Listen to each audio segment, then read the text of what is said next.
খুবই ভালো লাগছে। আমি নিজেও একজন প্রার্থী, ভোট চাচ্ছি। আসলে ভোট চাচ্ছি এবং আশ্বাস দিচ্ছে, চাওয়া পাওয়ার একটা সুখ চলতেছে, এবং কতটুকু পাবো এবং কতটুকু সুখ নিয়ে বাড়িতে ফিরতে পারবো এটা হচ্ছে 3 জুলাই আনুমানিক রাত্রে 2টা-2:30টার দিকে খবরটা পাবো।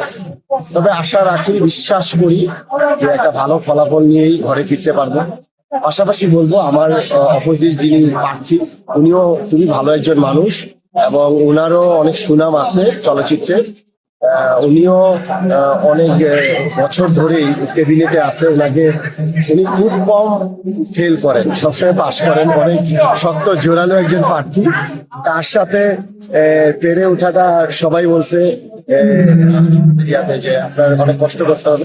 আমি কষ্ট করতে রাজি আছি। আমি ওনার প্রতি সম্মান রেখেই বলছি যে আমি আসি, উনি আসে, যেই আসি, আমরা যেন শিল্পী সমিতি কাজ করি এবং শিল্পী সমিতির সদস্যদের পাশে যেন